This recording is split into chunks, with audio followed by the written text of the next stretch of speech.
Welcome back. And I'm glad you're getting a chance to get a good snack. I see they have healthy snacks too. Wow. Somebody snuck some M&Ms too, so kind of put those off to the side. But welcome back. And I hope the first two stages make sense to you. It's kind of hard to hold people accountable if they're not clear and we haven't built consensus on our purpose, our direction, what our core values are. If I'm a gardener, first thing I have to do is imagine what I want, have a vision of what I want in my garden.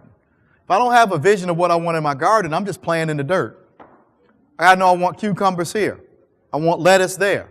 I want zucchini here, tomatoes over there. So if I want to lead an endeavor, I want to create a clear picture of what it looks like when we're successful. Secondly, in the process of implementing change, frustration will emerge. It's natural. So how many of you in your school or in your experience working with schools have ever written a school improvement plan? Aren't those wonderful documents? Could you imagine what our school would be like if we actually did what was in the school improvement plan? So what prevents us from actively engaging and implementing better practice is an emotional component. It's unresolved frustration. It makes people lose their affinity for each other. It makes them fight each other. And they lose track of their fundamental purpose. So if we ignore the emotional component because we've clearly laid out a plan that's concrete, and then we tell people to just get over it, I haven't seen very many districts be successful. It takes a level of emotional intelligence. Now let's go to the third phase. First phase was more cognitive. Second phase was more emotional. Now we're going to get into more systemic. Social. It's collaboration. Now, if you look at the word collaborate, it literally translates into co-labor. The root word of collaborate is labor. Co is a prefix. It's the process of working together. So I want to make a clear distinction, like I did between culture and climate, that congeniality and collaboration are very different things. Congeniality is a hallmark of a good climate. Collaboration is a hallmark of a healthy culture. So I want to give you a little warning as you interact with others in your work. Being too congenial can undermine your ability to collaborate. And my best example is from a district I work with here in Illinois. I'm not going to tell you which one. But we took a retreat with the entire administrative cabinet. And it was very apparent early that they really liked each other. They're very close friends. They vacation together. They, know each other's children. I mean, they were very congenial. And it was a 3-day retreat. And I'm supposed to guide them through the process of culture and PLC. And every time we got to a critical issue that was uncomfortable, somebody cracked a joke. Or they diverted the conversation. Why? Because that meant that we had to look in the mirror and we had to reflect on our practice, and they were uncomfortable with that. Collaboration does not require us to be congenial. It's nice if we do. It'd be nice to like each other and work hard together. But if I had to choose between the two, I'd much rather have you as a colleague in a common purpose than you being my buddy. I can find a buddy somewhere else. But I really need you in your skill set and the position that you have for us to work together towards a common purpose. So, collaboration is different. When we collaborate, there are two key elements of collaboration: interdependence and common measurable goals. Think of any team that you can think of. They are interdependent and they work towards a common goal. So think about the Cubs as they go into their playoff run. Look at that, I'm playing to the home crowd. Do the Cubs have to work together interdependently? Can the pitcher win the game by himself? Needs the catcher, need the first baseman, need the coaches. Sports are a very interdependent endeavor. You have to coordinate a lot of different functions for that team to be functional. And do the Cubs work towards a measurable outcome? What's that outcome called? It's called winning. You measure your progress in sports. That's what makes them a team. They're a group of individuals who have an interdependent nature and they work towards a common goal. So here's what burns me when we come to work with schools on PLC. We have people on teams together who don't need each other and they don't have any measurable objectives. And then we're mad because they're not collaborating. So we put the art teacher on the team with the PE teacher and the foreign language teacher and the driver's ed instructor. And we wonder why they're dysfunctional. Because they're not put in a good position to be collaborative. So, I'm going to skip this, but this is Tuckman's 4 stages of collaboration. Starts with forming, putting people on the right teams. Number 2, norming, creating norms that normalizing the process. Then storming. Storming means our ability to disagree productively. And then finally, performing. There are stages that we go through to be collaborative. I want you right to this model. As I told you this morning, I've had the pleasure of studying over 500 schools internationally and the process of developing culture. And I found that there are 4 very essential contributors to the development of school improvement. All of them play a very vital role. Teachers play a very vital role. School leadership, central leadership, and government. But unfortunately, not all of them typically embrace their responsibility. And in the perfect world, we'd have all 4 of those aligned. Government listening to district offices listening to site leaders listening to teachers, and taking one step further, teachers listening to students. We're in a profession that requires high levels of collaboration. But we've historically had an environment where people have worked in isolation. So it's kind of an oxymoron.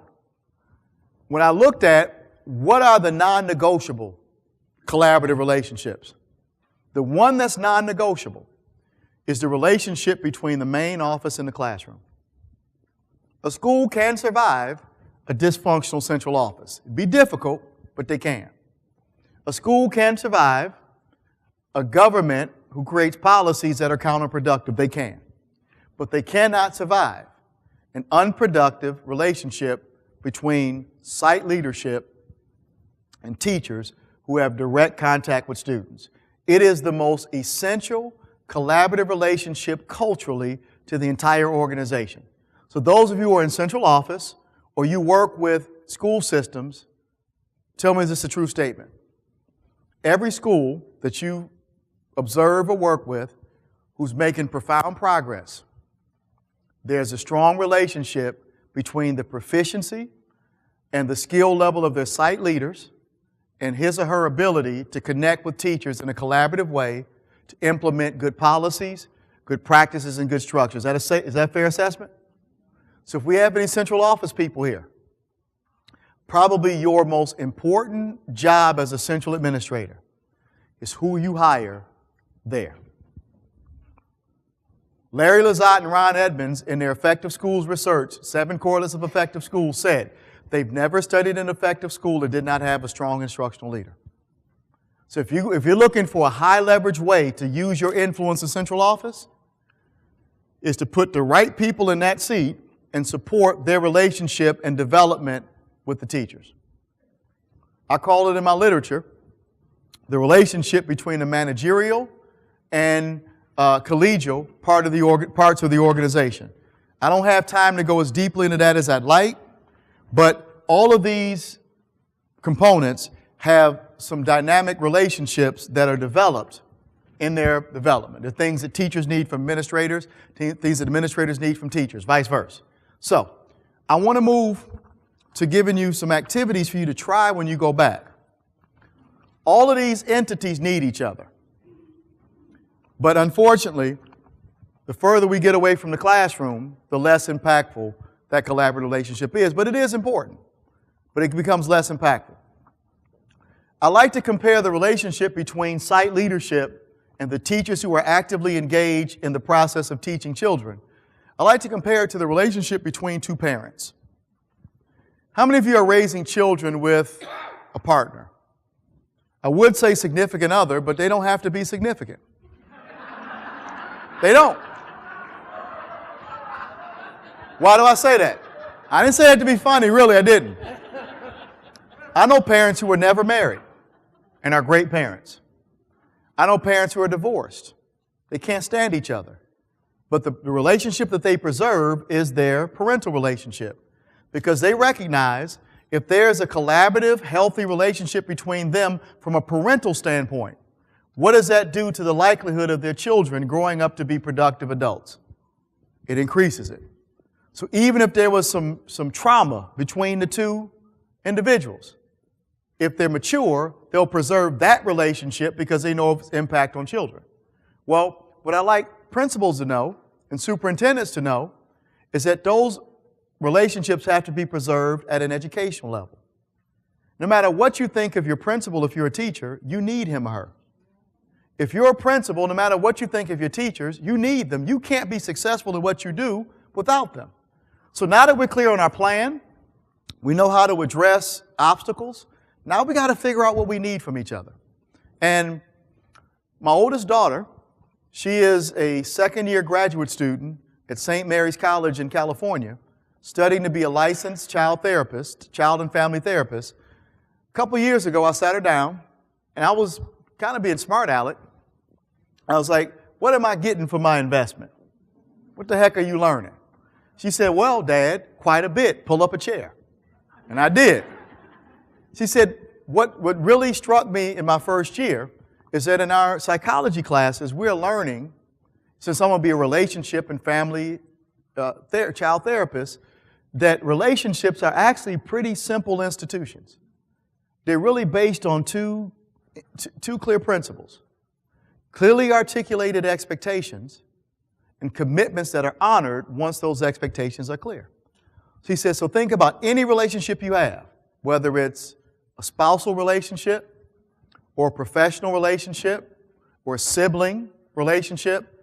All a relationship is two or more people who've agreed upon what they expect from each other, and they honor their commitments based upon those expectations. When do relationships fall apart? When the expectations aren't clear and or the commitments are breached. The relationship falls apart. And I thought about schools I was working with. I said, that's brilliant. So, here's an activity you can try when you go back to school to try to figure out how do we get these parts to work together. One of the reasons we get frustrated with each other is that we don't tell each other what we need. So here's the big problem with complaining. Complaining isn't sinister, but here's the biggest problem. The person or people who need to hear what you're saying aren't present. You're taking it to somebody who can't do anything about it, just to make ourselves feel better. So if we could create an environment where we could clearly identify what we need from each other, now we start to work together as a powerful unit. So, go to TSC activity number 2. We're not going to do it because we just don't have the time and we don't have all the stakeholders. I just want to kind of explain to you what this is about. What I ask people, when I coach schools, I ask the administrators in that school to take this activity. And I asked them to think about, out of all the things that you need from teachers, what are the critical things that you expect from them? So I asked the administrators to fill out the right column. If you're going to be an effective school, what do you need from your teachers? Do you need them by the 3rd week of the school year to have identified power standards? Do you expect them to create collaborative norms and to follow the protocol of the 4 PLC questions? Do you expect them to limit the number of referrals to the office because they're implementing good classroom management strategies? It's hard to condemn teachers for standards that you've never expressed that you have. But then, as a leader, you have to reciprocate. So go to activity 3.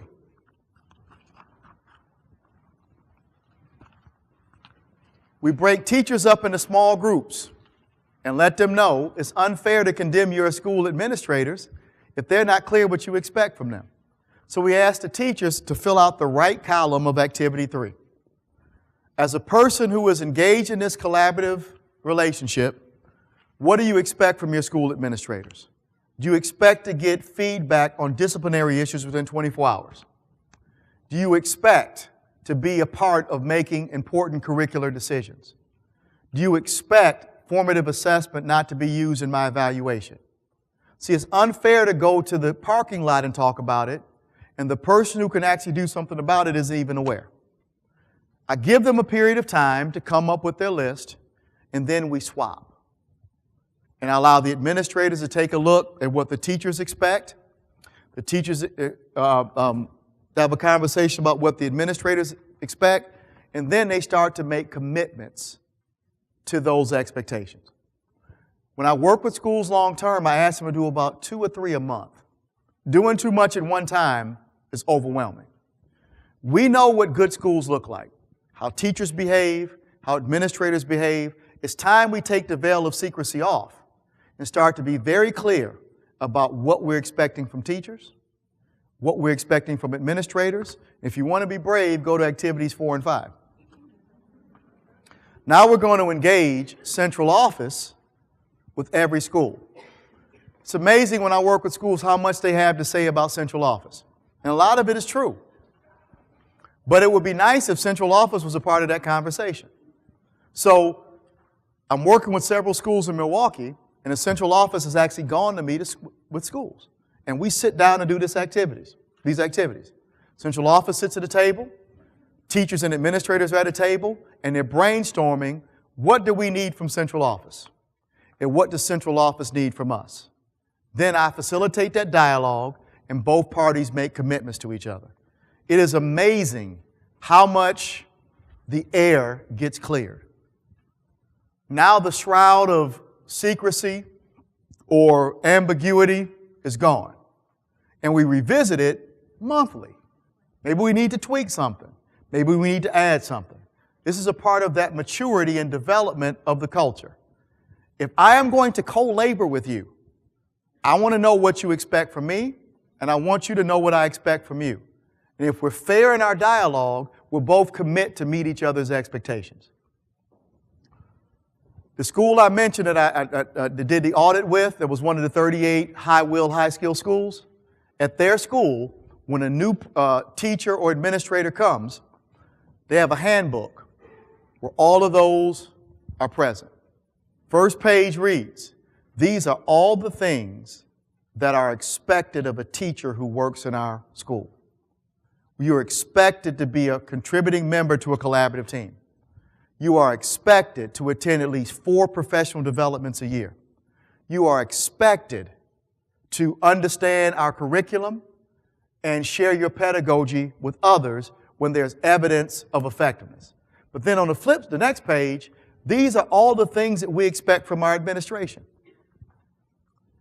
And these are the things that they've committed to. And the next page, these are all the things that central office expects of our school. And these are all the things that we expect from central office. It's a beautiful thing, and they indoctrinate them. This is our culture. Here's your role. Here's your seat on the bus. Here's how we do things around here. So, what I'd like for you to do, spend a little time talking at your table. How well, in the districts that you work with, do teachers and site leaders collaborate? Are they on the same page? Are they like 2 ships passing in the night?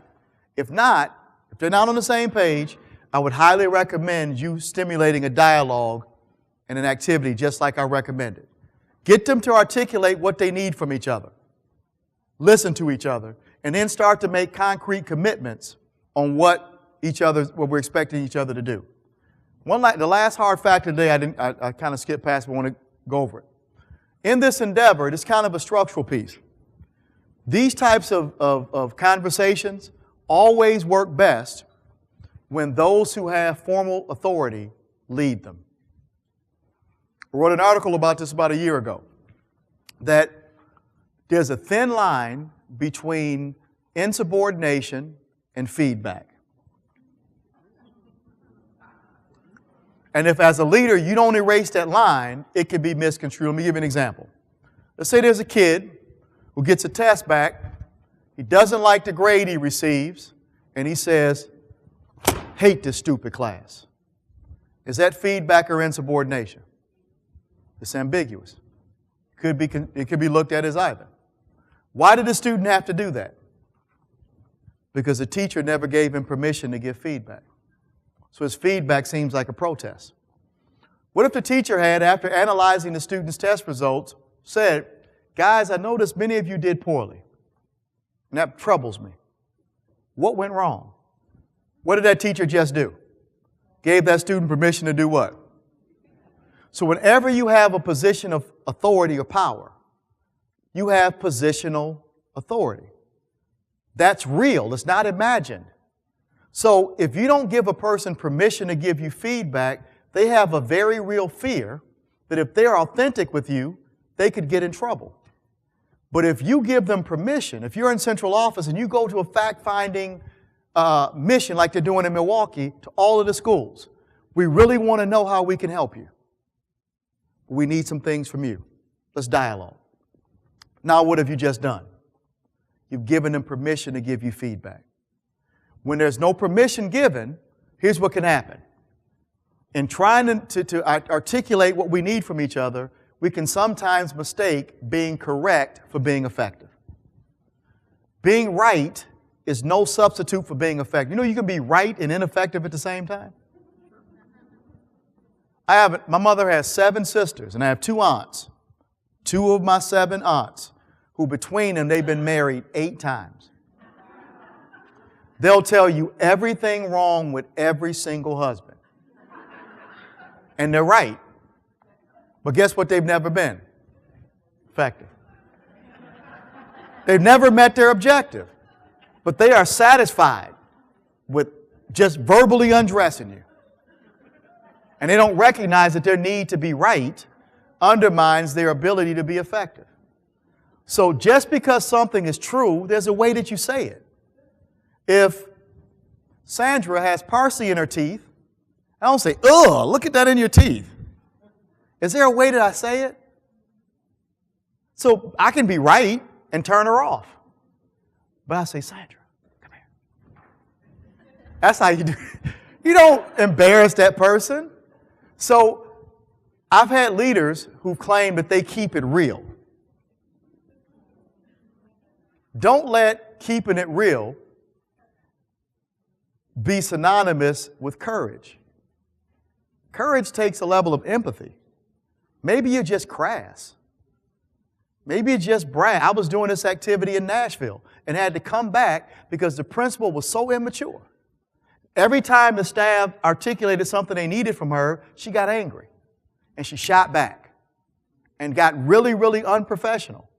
So I had to come back when I was working with a district in Murfreesboro and actually come for free because I didn't want to leave them like that. She was so dead set on being right, and she wouldn't relent. And the staff afterwards, see why we like the way we're at? Look at her.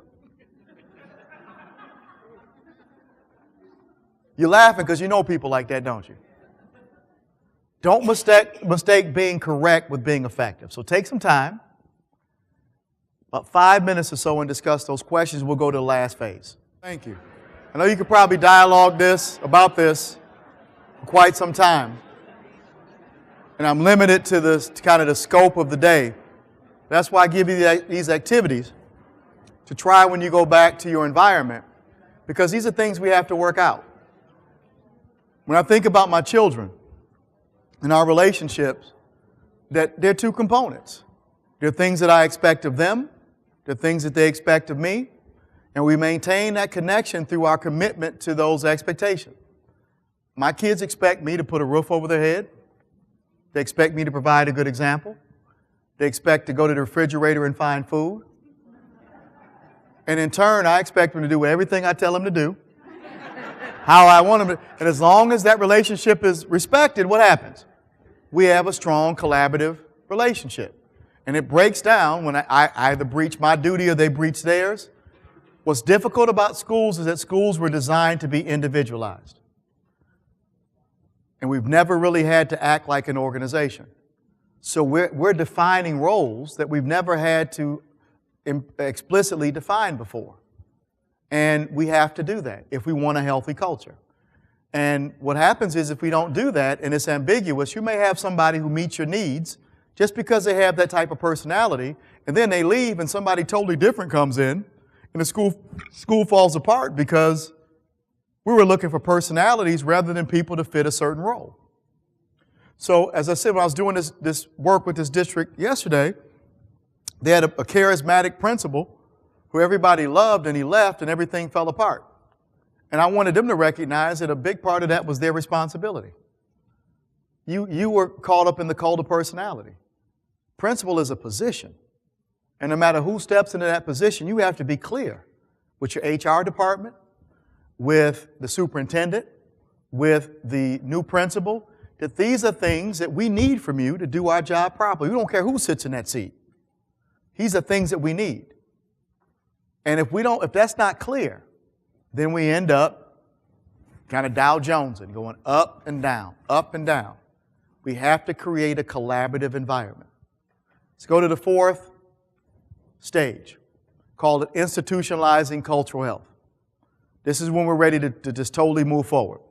This morning, we did an activity and I got feedback on creating the right atmospheric conditions for humans to be productive. And we agreed that we need to have a balance between support and accountability. What do people need to be effective?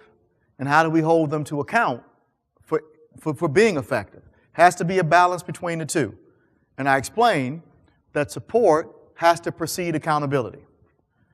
In my Transforming School Culture book, chapter 7 is my favorite chapter of all of the books I've written, because it found a theoretical framework to help explain why people become resistant. And that came out of a study called the Drop Your Tools research. And it pains me to say this, but the professors who conducted it were from the University of Michigan. And I went to the better school to the north called Michigan State University. And Dr. White and his associates, I had a Michigan person over here clearing their throat. I heard somebody clearing their throat. Okay, all right. And it came out of a study of firefighter behavior in the two most fatal fires in American history. One was in Colorado and one was in Montana. And one was in Man Gulch and one was in South Canyon. And it was actually written, written about in a novel called Young Men in Fire. But this was an empirical study. And what they found was that these fires had more casualties than any fires that we've ever had. And these researchers came to investigate why were so many men lost. What was different about these fires that we lost so many men? And as they interviewed survivors, what they found is that in each case, they were ordered by their leaders to evacuate, drop their tools, and to retreat. Some listened to that advice and lived. Others ignored the advice and died. So Wyke and his associates wanted to find out a very, very strong question. What is it about change that's so complex and difficult that a person would even ignore their most primal instinct, which is the need to live? That's your greatest need. Hope you've enjoyed today's workshop, but if somebody walks into this ballroom with an Uzi, how many of you are concerned about my next slide? Does motivation for change is that very easy when your life is in danger? So if people are hesitant to change their behavior, even in a life or death situation, what they recognized was motivation for change is much more complex than what we ever thought. So if living's not enough to motivate somebody to change, missing AYP might not be a big dilemma. Being in program improvement or in trouble with the state. A lot of the assumptions that we've made about what motivates people to change, a lot of those assumptions are faulty. Wyke and his associates found 4 reasons why those firefighters who perished did not follow their instruction to drop their tools and they died. Start with the first reason. He found that people tend to persist with their behavior when they are given no clear reason to change their behavior. What happened? What he discovered was dropping tools and retreating was a standard firefighter maneuver, but they rarely, if ever, used it. What they found was the crew leaders who did a thorough job briefing their firefighters on the nature of the fire and how this fire was different than those that they had faced in the past, and it was potentially fatal, and you need to be prepared to use alternative methods that we might have never used before, including total retreat. The firefighters who had leaders who did that were well informed, and when the command was given, why did they do it? Because they clearly understood its necessity. Firefighters who didn't understand the context of the order. They thought it was mistaken or they heard something else, so they didn't ignore it because they wanted to die. They didn't understand the necessity of what they were being told because they weren't prepared through something called communication.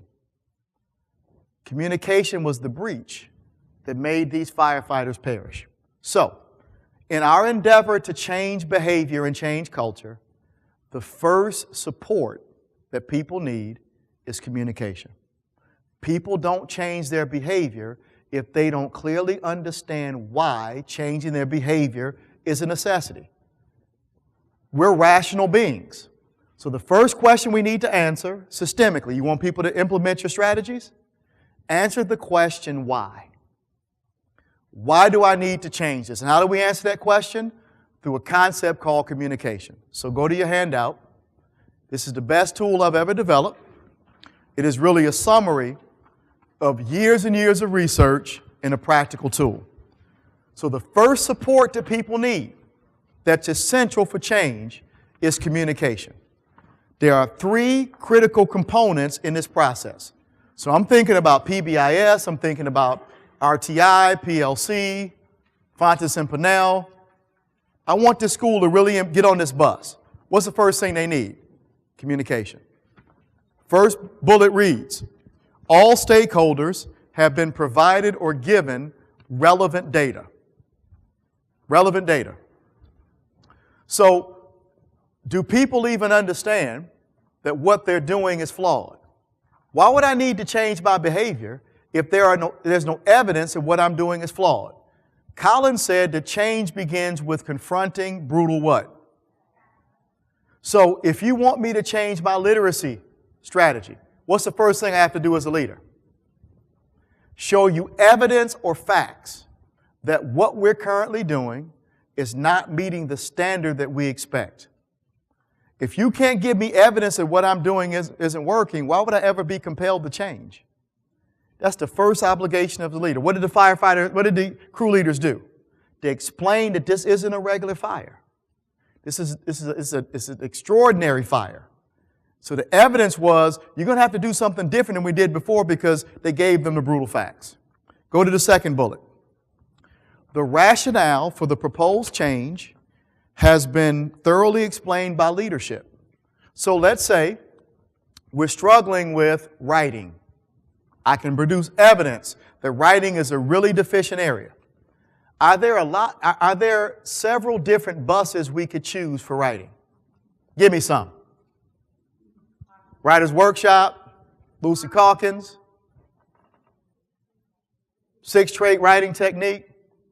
So you've convinced people that, hey, what we've been doing isn't working. But now what's your next obligation as a leader? You're going to have to convince me that the bus or the strategy that you are proposing has been vetted and is the best possible fit for us. You have to produce some evidence, some research, other schools who've tried it, a sample. You're going to have to create in that person's mind that out of all of the things that we could do, you've made it clear that this is the best route for us. But the last bullet is very important.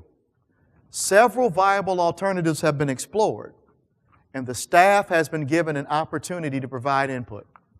Just because I disagree with your bus doesn't make me a fundamentalist.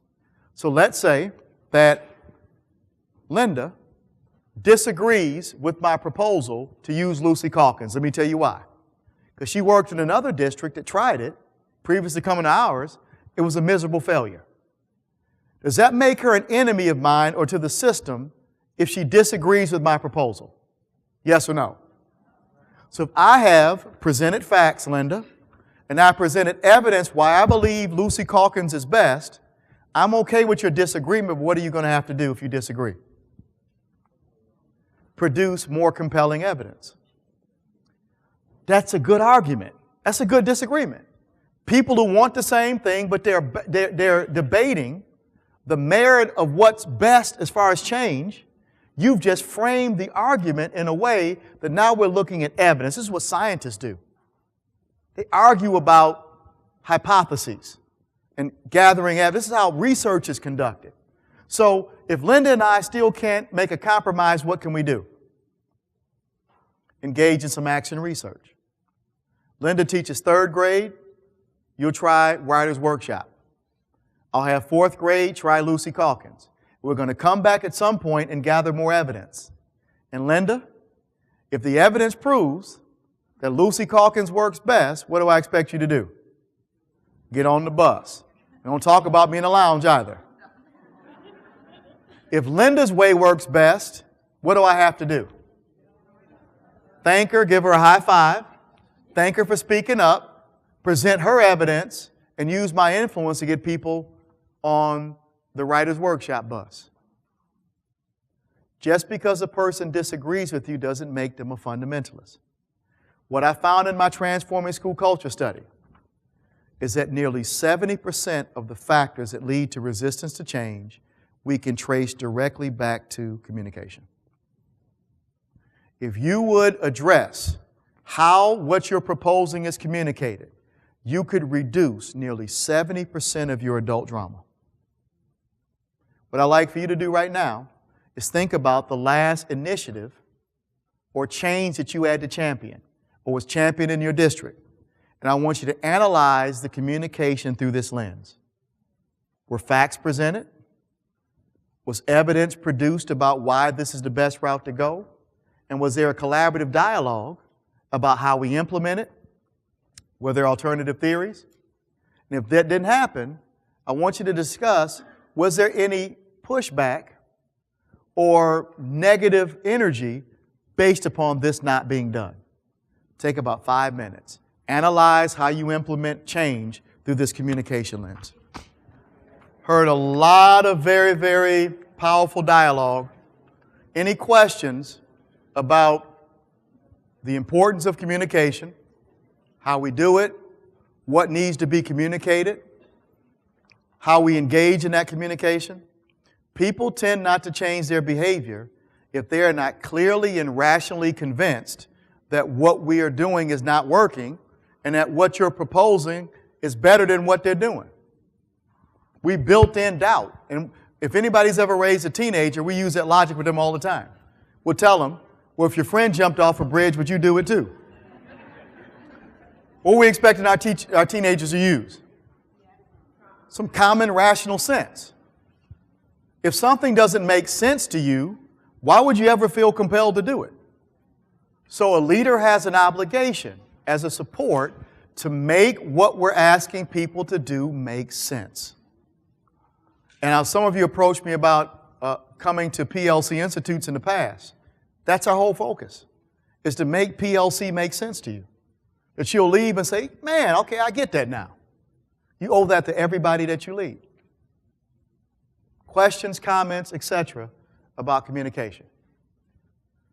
If you don't do anything else when you leave, work on being a better communicator. If you can do that, you're going to greatly increase the likelihood of developing a healthy culture and gaining positive connection and interaction with your subordinates. No doubt about it. Well, let's go to second area. It didn't work for everybody. Second reason they found those firefighters didn't retreat is that people tend to persist with their behavior. They don't deviate. They don't feel compelled to change if they don't trust the person or people who tell them to change. So they found some firefighters who understood why it was necessary, but it was their problem. They didn't trust the person giving them the command. They looked at two types of firefighters. Those who had leaders who'd been on the job for 2 years or longer, and those who'd been on the job for less than 2 years. And what they found was those who had leaders who had been on the job for more than 2 years had a much lower rate of casualty because they didn't question the authenticity of what was being asked of them. They did it because they what?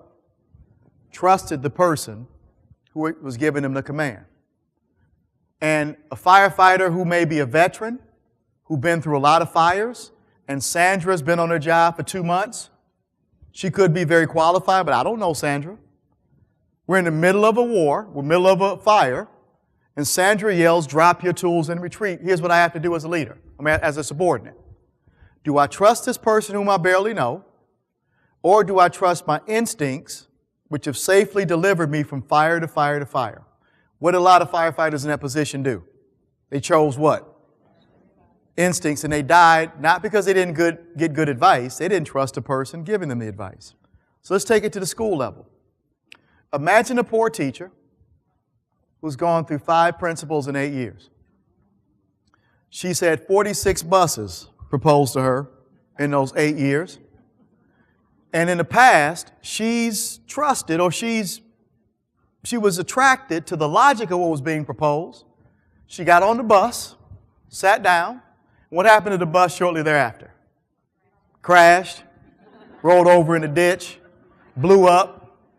So what's her apprehension? Her apprehension isn't it doesn't make sense to me. My history emotionally is whenever I get optimistic about something, my optimism is yanked away from me. So her problem is, it's not that she doesn't think it's a good bus. She doesn't trust the bus driver or the system that the bus driver works for. Because every time she makes an emotional commitment, her emotional commitment is not rewarded. So let's make it personal. If anybody's ever had an interpersonal relationship where your trust was violated, did that violation of your trust have an impact on your next relationship? If you're human, absolutely. It does. It's just a human response. So imagine it happening over and over and over. That person's issue isn't cognitive. Their issue is emotional. So if any of you are supervising schools or you've taken over a school who's had a long history of that, when I was a principal at Levy, I was a 4th principal in 5 years. That was like marrying somebody who had gone through 4 divorces in 5 years. They're going to bring a little something to the airport, to the school. What do you take to the airport? Baggage. And a leader who walks in with the John Wayne, get out of town by sundown, I'm smart, I went to Harvard, I did, okay, good for you, yay. But the last person was smart and turned out to be a jerk, power hungry, lacked emotional intelligence.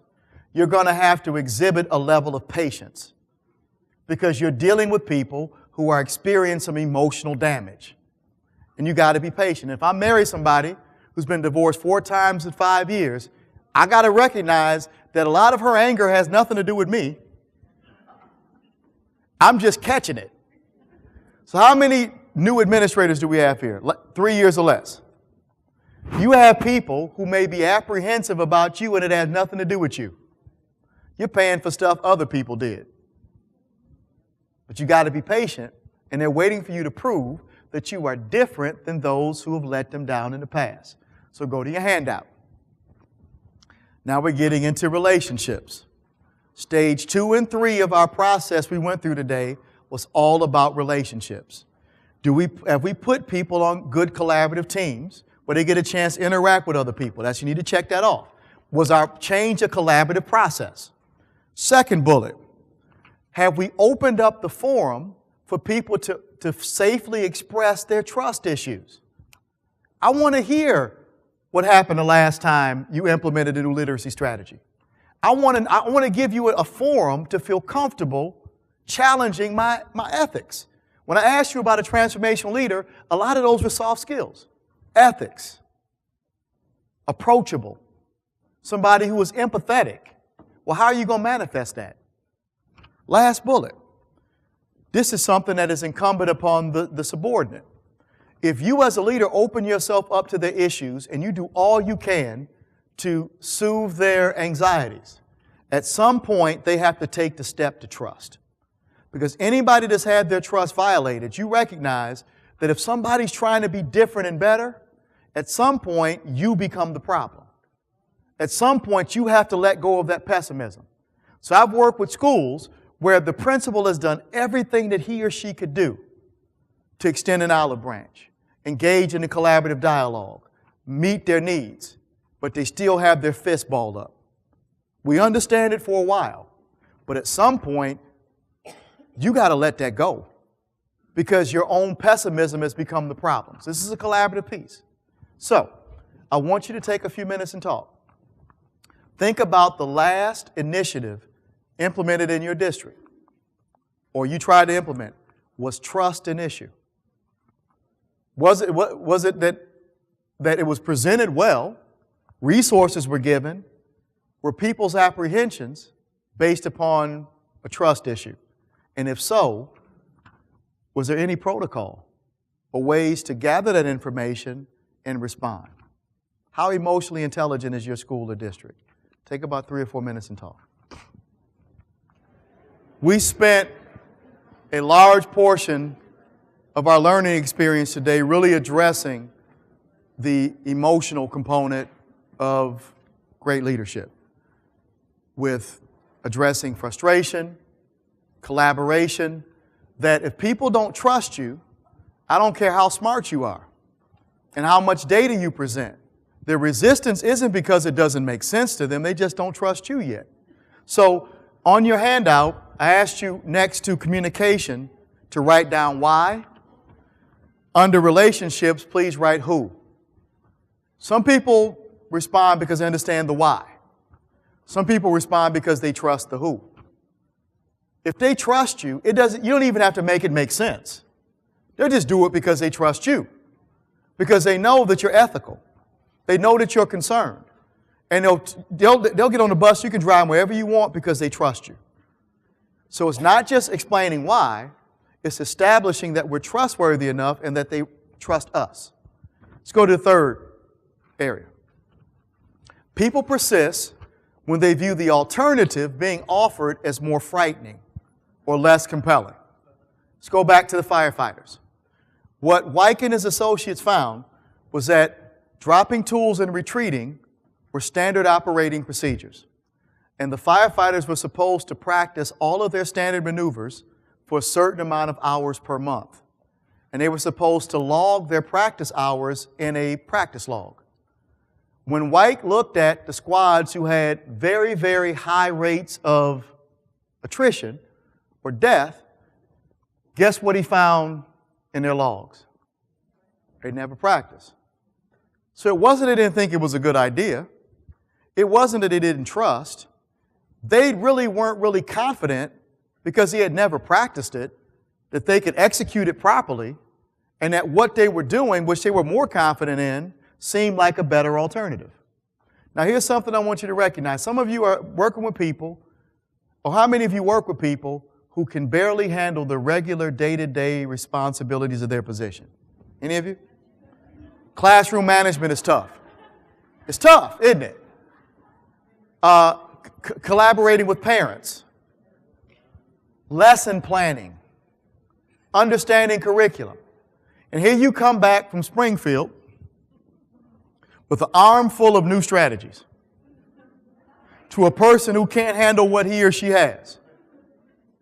Without profound training and a level of cultivation, they are going to see what you're proposing, even if it makes sense, and they trust you as less palatable than what they're already doing. You ever heard the saying, if a person has a choice between the devil they know and the devil they don't know, which devil do they choose? Why do they do that? Because we never prepared them with the skill development and the practice necessary to get good at what we're expecting them to do. So go to your handout, and under support, I'd like you to write how. Some people resist because they don't know why. Some don't because they don't trust us. Others don't because they don't know how to do what we're asking them to do. When people come to PLC institutes, I always correct them when they say this is PLC training. It's not. It's a PLC introduction. Training is much more intricate than 3 days in St. Louis or 3 days in Chicago. It's ongoing.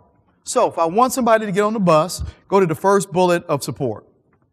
Okay, I want us to use Lucy Calkins. People know why. They trust me. Next task. Have I produced or created a clear longitudinal plan with ongoing instruction, practice, and professional support?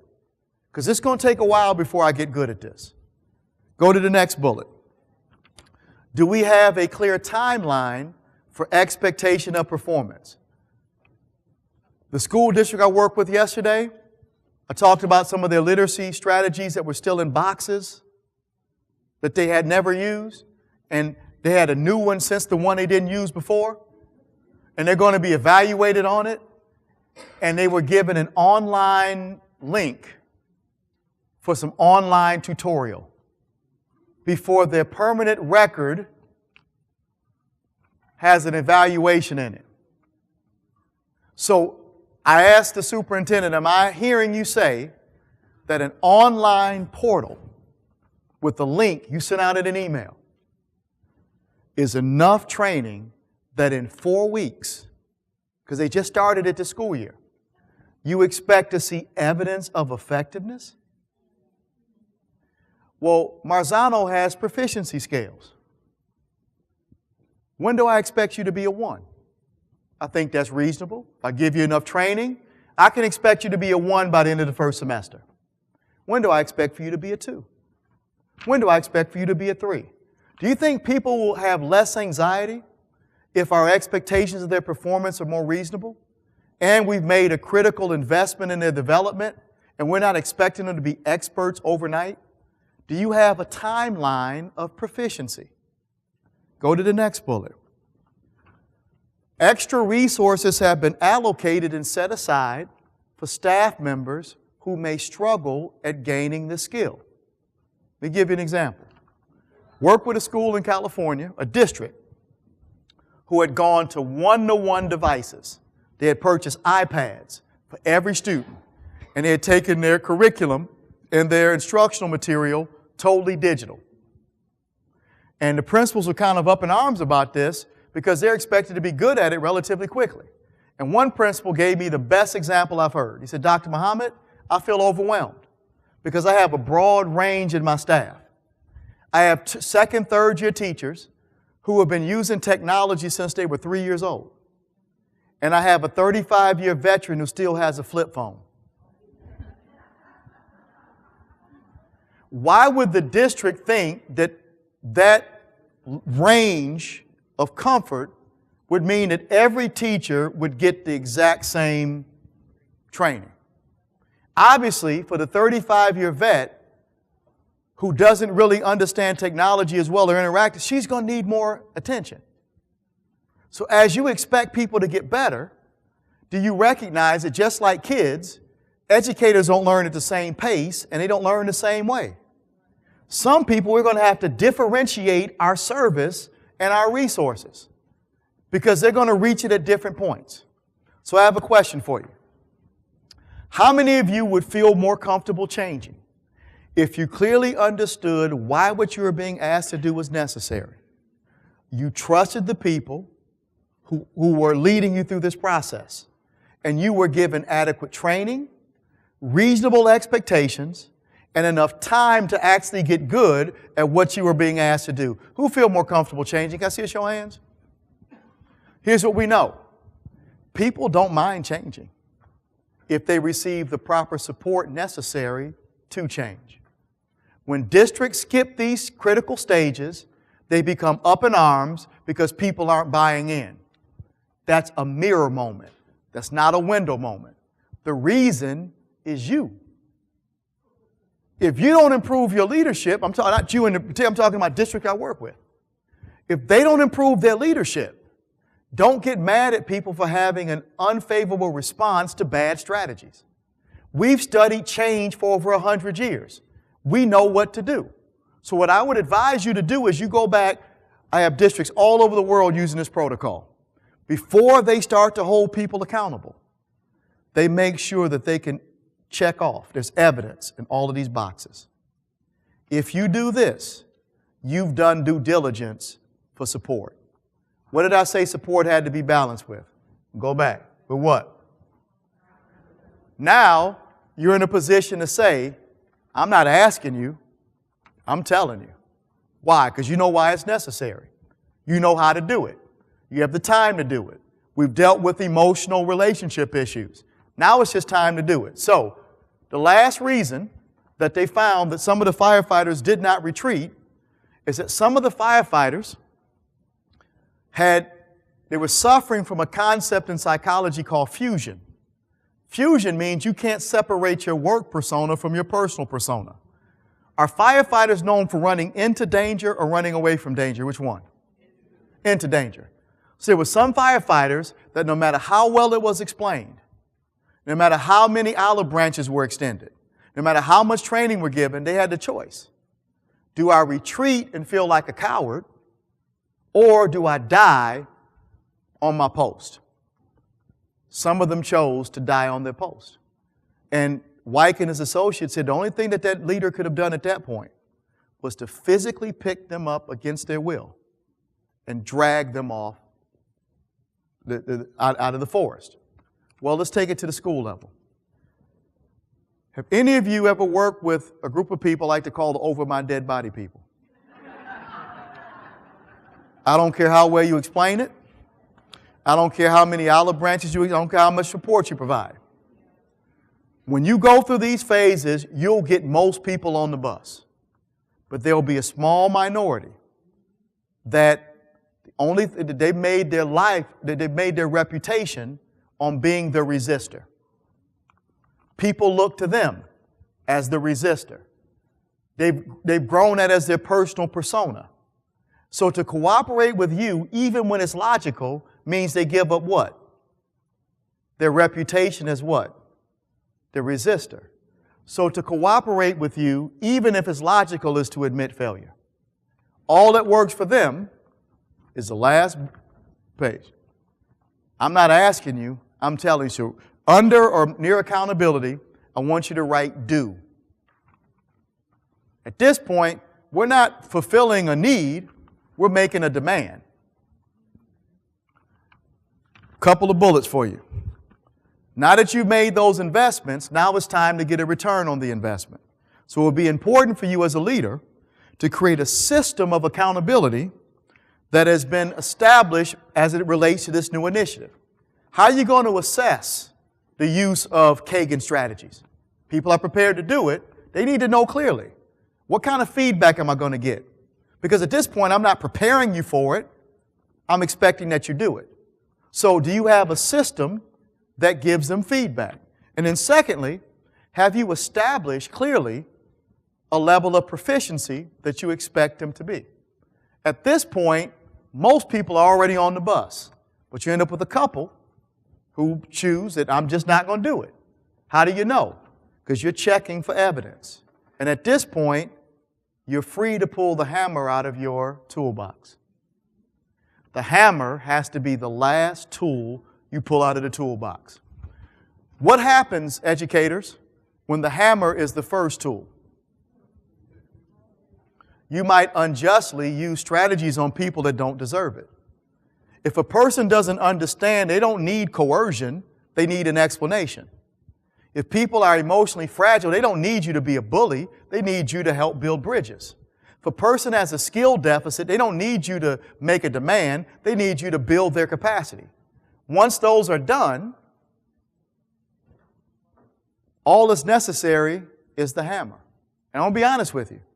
Of the four, these are the easiest to deal with. Want to know why? Because by this point, you built a consensus. You have, the political trajectory has changed.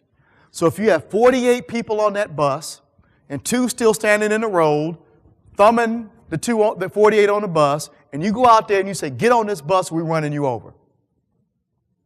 And they get on the bus or move, what will the other 48 say? It's about time. If you run 45 over, that's just not right. So when we call them level 4 fundamentalists, when they become outliers, you are clearly politically within your right to use the hammer. People who are afraid to use the hammer, they lose the other 48. Because what you just said was, progressive change was a suggestion. And as long as you accept my suggestion, you're comfortable. But if you allow 2 clear outliers, And everybody witnesses that. What leverage do you have when one of the 48 on the bus say, I don't want to do it either? You just set a bad precedent. So the hammer is just as important as the preparation. You just got to know when to use it. So I would encourage you, the next time you make a big district decision or a school decision, follow this protocol. Consider your communication. Consider your dialogue about building trust. What's going on emotionally? What are the supports from a material and a professional standpoint? And how are we going to monitor how people are doing it? You've got to do the first three before you can get to the fourth. So, I want to thank you for having me. That's it. These are the two books this came from. Thank you. Thank you. Thank you.